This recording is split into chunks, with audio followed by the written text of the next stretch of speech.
Աշխարհի ամենահին համալսարաններից մեկը այս տարի կդառնա 390 տարեկան։ Երբ ես ավարտեցի այդ համալսարանը ԱՄՆ-ում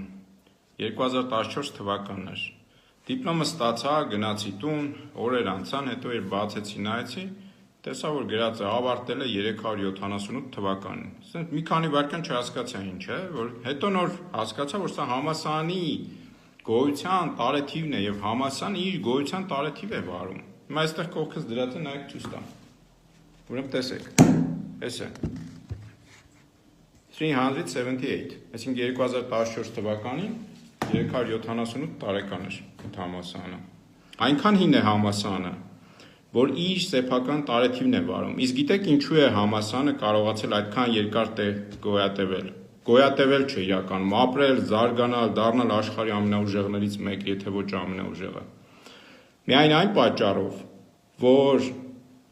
նա գտնվում է այդ համալսարանը մի պետության մեջ, որը աշխարհի ամենազորեղ պետություններից մեկն է,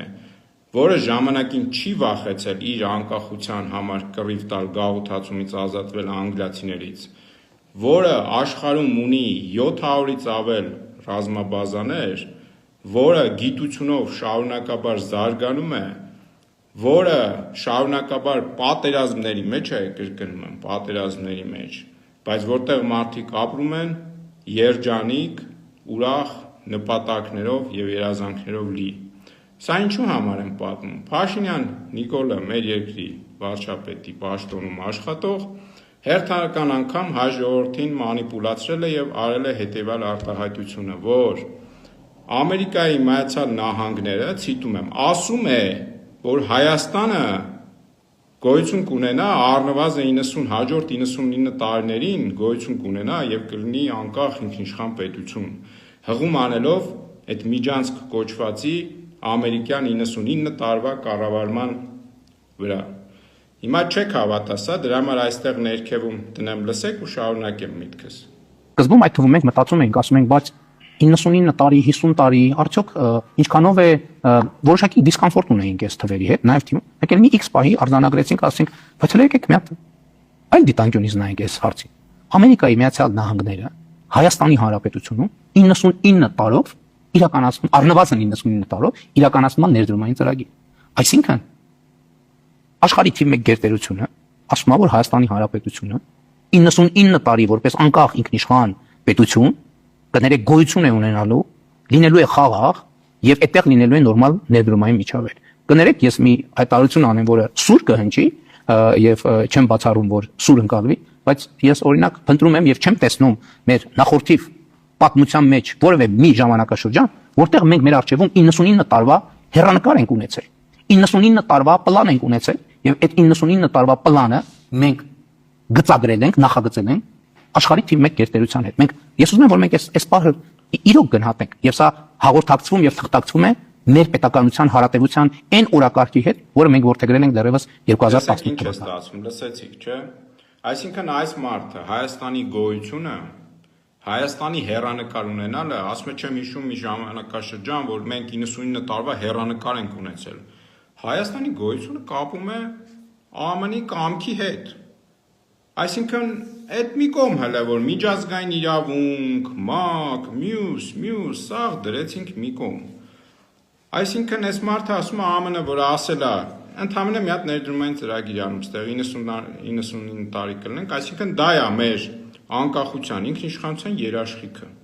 Հələ մի հատ հասկացեք էլի ինչ է ասում։ Այդ նույն ԱՄՆ-ը, ոչ միայն ԱՄՆ-ը, Մեծ Բրիտանիայի հետ միասին Ուկրաինային ասում են, այ Ուկրաինա, այդ ատոմային հրթիռները տուր Ռուսաստանին։ Մենք քեզ երաշխիք ենք տալի, թուղթել ունեն ստորագրած։ Հələ այս երաշխիքը ստեղ բանավորել չի եղել, այս մարդը հորինում է։ Այնտեղ թուղթել կար ստորագրած երաշխիք անվտանգության, որ քո գլխից մանչ չի պակասի։ Ինչ է լինում հիմա Ուկրաինայի հետ։ Ռուսաստանը արդեն 1/4-ը գրավել է Ուկրաինայի։ Էս է Ամերիկայի ասածը։ Ստեղ Ամերիկան չի խնդիրը։ Ստեղ այն երկիրն է խնդիրը, որը իր ժողովրդի ստով է կերակրում, տվյալ դեպքում Փաշինյանը։ Հիմա հաջորդ միտքը հələ լսեք ինչ ասում։ Հակասական այս մտքին։ Մենք հասկանում ենք, որ այդ խաղությունը իդեալական չի, բայց կարող ենք գլոբուսը դնել եւ պատտել այդ գլոբուսը եւ տեսնել թե որտեղ է, որ խաղությունը իդեալական է։ Ոչ միտեղ խաղությունը իդեալական չի, բայց այնտեղ որտեղ կա խաղաղություն, կա բարեկեցություն, կա ազատություն, կա երջանկություն։ Եվ ուրիշ բան եմ ուզում ասել։ Այս ընտրությունը իրականում այո, սա պարզապես քաղաքական ընտրություն չէ, սա պատմաքաղաքական ընտրություն է, եւ մենք պետք է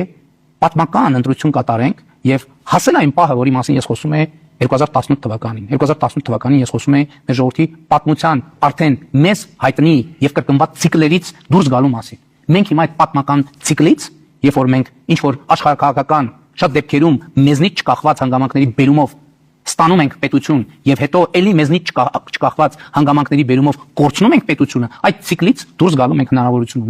հնարավորություն ունենք եւ արդեն իսկ դա տեղի ունեցել։ Դա առաջին քայլերը տեղի ունեցել կենտրոնանալու մեր պետության հարատեվության օրակարգի վրա։ Հիմա տեսեք ինչ է կատարվում։ Մարդը մեկ ասում է, որ ԱՄՆ-ի գերտերություն լինելը երաշխիքն է, որ մենք 99 տարի լինելու ենք ինքնիշխան ու անկախ, Հայաստանը գոյություն է ունենալու, իր բառերն եմ ասում, տեսակ։ Մեկ էլ հաջորդիվ ասում է, որ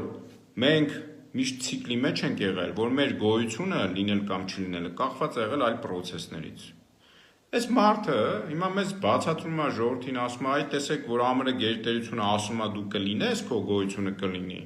Այդ լավ է, երաշխիք է։ Մեկ էլ ասում է, մենք մինչև հիմա ձախողել ենք, որտեղ մեզ կապել ենք մեր կամքից անկախ ուրիշ գործողություն, ուրիշ պրոցեսների հետ, որտեղ մենք չենք որոշող եղել։ Հասկանում եք, չէ՞ ոնց է հակասում մեկը մյուսի հետևից։ Բայց այս է հենց մանիպուլյացիան, որ 20 րոպեվա մեջ մարդը մեկ կարա մի բան ասի, մեկ էլ իր ուզեզերով ֆռստի մի ուրիշ բան ասի։ Բայց ես ձեզ հիշեցնում եմ հետևյալը. նախ այդ փաստաթղթերը միջազգային պայմանագրեր չեն։ Այսինքն դրանք, եթե միջազգային պայմանագիր ունեն, կգնային ազգային ժողով, հետո կգնային սահմանադրական դատարան, վավերացման process կանցնեին։ Դրանք ընդհանրապես հուշագրեր են, ժողովուրդ ջան։ Այդ մեկ։ Երկրորդ, աշխարհի երեսին գոյություն ունի մի տնտեսական ծրագիր, որով այդ երկրի, այդ տարածքի գոյությանը, անվտանգությանը երաշխիք է տրվել, չկա նման բան, գոյություն չունի։ Երրորդ, այն խաբեությունը, որ խաղաղությունը, երջանկության եւ այլն հիմքն է, կրկնում եմ, ԱՄՆ-ը աշխարհում ունի 700-ից ավել ռազմաբազա, շարունակաբար պատերազմների մեջ է։ Իսրայելը, չգիտեմ, ամիս չկա, որ որևէ միտեղ ռազմական գործողություն չանի։ Անդադար իր ստեղծման օրվանից պատերազմի մեջ է, բայց անդադար զարգանում է 800,000 մարդով սկսել է, արդեն 10 միլիոն է դառնում այդ պետությունը, աշխարհի ամենազորեղ տնտեսություններից է, զարգացվածությամբ ունի ուժեղ ռազմաարդյունաբերության, ինչի հաշվին այո, շարունակաբար պայքարում է, զարգացնում է, որովհետև չի ձգտել կեղծ խաղաղությունների, որովհետև չի բերել իրեն իշխանություն, ովքեր փափուկ բարձ են գլխի տակ դնում եւ ժողովրդին համոզում են հույսները կապել այլոց վրա։ Հայ ժողովրդի հույսը ինքն է։ Կային իշխանություններ, որ մեզ ասում էին սահմանին պետքա ռուսը կանգնի 50 տարով եւ այլն, դա է ձեր գոյության երաշխիքը։ Հիմա սա եկել է, ռազմական ներկայությունն էլ չի գոյության երաշխիք տալիս, այլ ԱՄՆ-ը ասում է, պատկերացնում եք, չէ՞, հռչակագրային ոճի, այսինքն հուշագրի ոճի փաստաթղթում ընդհանրապես ԱՄՆ-ը պետք է ստանձնի կառավարում Միջանցքի, որը Ադրբեջանին կապում է Նախիջևանին։ Այս մարդը, այսինքն փուչիկով ժողովրդին ծախում է խաղաղություն, այսպես ասած, խաղաղություն։ Էս է ժողովուրդ ջան, եւ ինքը ճիշտ է, պատմական պահ է, տարի է, եւ պատմական ընտրություն է կանելու, հիմարացված լինելու պետության քայքայումը շարունակող Փաշինյանին ընտրելու եւ ընտրելու այլ ուժ, որը ազգային օրակարգով կգա իշխանության եւ իրական անվտանգության կբերի։ Իրական անվտանգությունը մենք ինքներս մեզ վրա հույսներս դնելն է, եթե պետքա եւ ԱՄՆ-ի հետ աշխատենք, եւ Ռուսաստանի, եւ ԵՄ-ի, բայց մեր շահերը սպասարկելով եւ բացարձակապես հայկական շահերով։ Սա է ժողովուրդ, եղեք տեղեկացված, մի տրվեք մանիպուլյացիաներին եւ ստերին։ Գիտեմ չեք սիրում ես մարդուն լսել, բայց պետք է լսել, որպեսզի հասկանաք, որտեվ շատ-շատերը լսում են ոնց է խափում եւ մանիպուլացնում շարունակաբար մեր ժողովրդին։ Լավ եղեք, եթե կարող եք